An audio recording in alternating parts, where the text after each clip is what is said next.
भगवान आपने अभी अभी पुंसवन व्रत का वर्णन किया है और कहा है कि इसमें भगवान विष्णु प्रसन्न हो जाते हैं। सो अब मैं इसकी विधि जानना चाहता हूँ। श्री सुखदेव जी ने कहा, परीक्षित, यह पुंसवन व्रत समस्त कामनाओं को पूर्ण करने वाला है। स्त्री को चाहिए कि वह अपने पतिदेव की आज्ञा लेकर श्री शुक्ल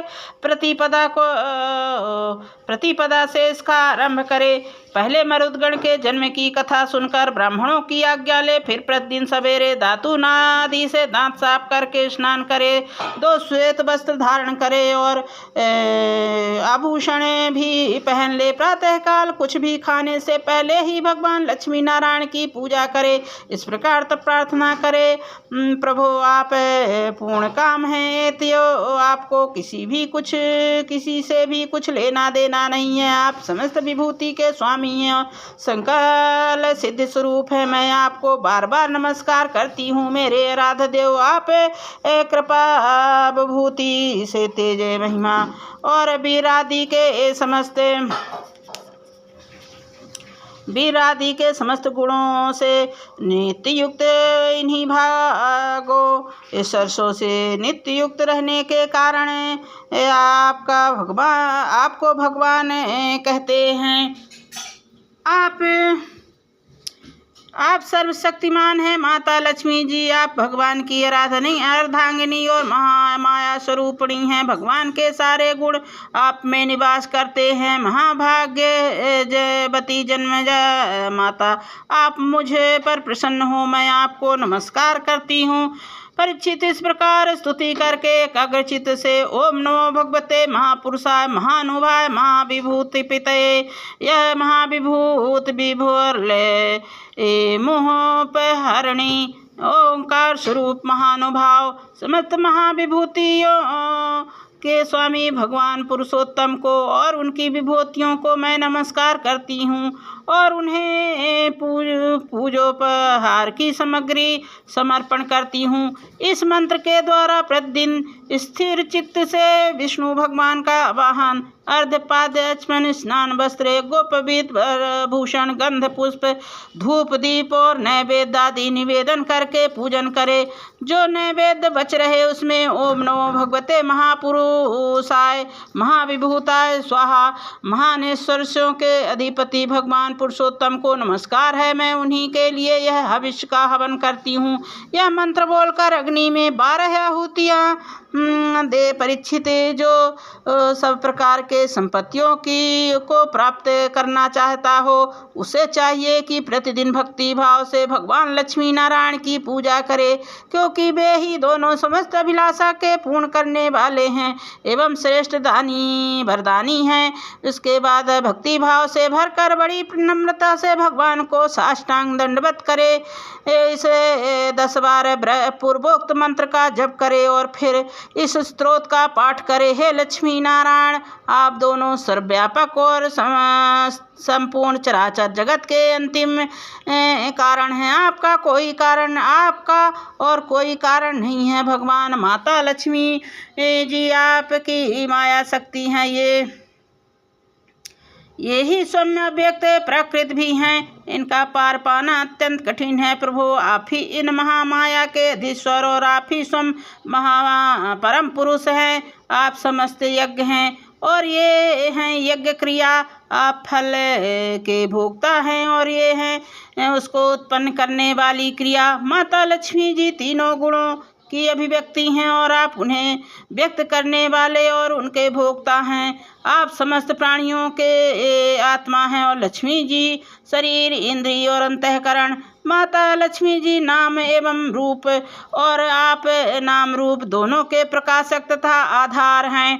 प्रभु, आपकी कीर्ति पवित्र है। आप दोनों ही त्रिलोकी के वरदानी परमेश्वर हैं। अतः मेरी बड़ी बड़ी आशा अभिलाषाएं आपकी कृपा से पूर्ण हो।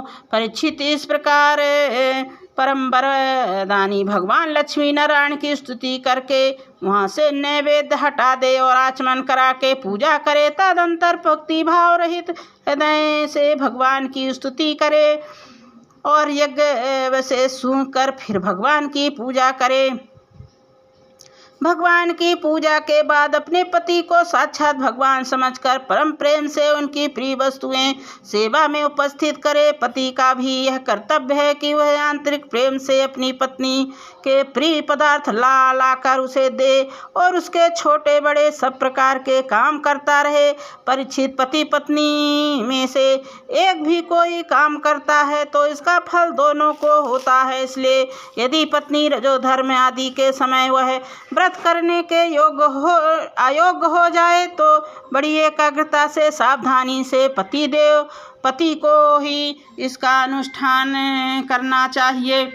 यह भगवान विष्णु का व्रत है, इसका नियम लेकर बीच में कभी नहीं छोड़ना चाहिए। जो भी यह नियम ग्रहण करे वह प्रतिदिन माला, चंदन, नैवेद्य और आभूषण आदि से भक्ति पूर्वक ब्राह्मण और सुहागिनी स्त्रियों का भजन पूजन करे तथा भगवान विष्णु की भी पूजा करे। इसके बाद भगवान को उनके धाम में पधरा दे, विसर्जन कर दे। तदंतर आत्मशुद्धि और समस्त अभिलाषाओं की पूर्ति के लिए पहले से ही उन्हें निवेदित किया हुआ प्रसाद ग्रहण करे। साध्वी स्त्री इस विधि से 12 महीनों तक पूरे साल भर इस व्रत का आचरण करके मार्गशीर्ष की अमावस्या, उद्यापन संबंधी उपवास और पूजन आदि करे। उस दिन प्रातः काल ही स्नान करके वो पूर्वतः विष्णु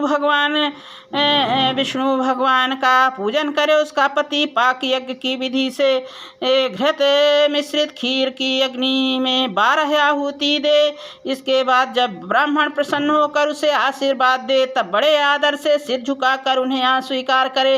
भक्ति भाव से माथा टेक कर उनके चरणों में प्रणाम करे और उनकी आज्ञा लेकर भोजन करे। पहले आचार्य को भोजन कराए, फिर मौन होकर भाई बंधु के साथ संभोजन करे। इसके बाद हवन से बची हुई घृत मिश्रित खीर अपने पत्नी को दे। वह प्रसाद स्त्री और सत्पुरुष, सत्पुत्र और सौभाग्य दान करने वाला होता है।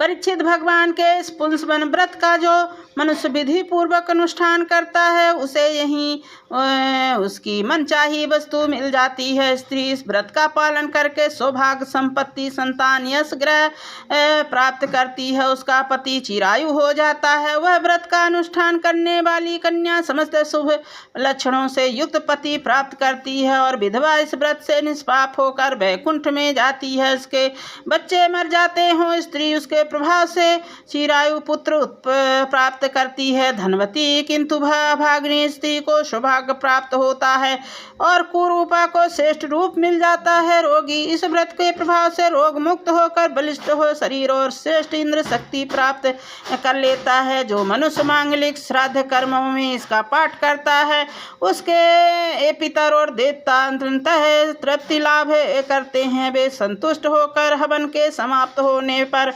व्रती की समस्त इच्छाएं पूर्ण कर देते हैं। वे सब तो संतुष्ट होते ही हैं, समस्त यज्ञों के एकमात्र भोक्ता भगवान लक्ष्मी नारायण भी संतुष्ट हो जाते हैं और व्रती की समस्त अभिलाषाएं पूर्ण कर देते हैं। परीक्षित, मैंने तुम्हें मरुदगण की आदरणीय पुण्यप्रद जन्म कथा सुनाई और साथ ही दिति के श्रेष्ठ पुंसवन व्रत का वर्णन भी सुना दिया।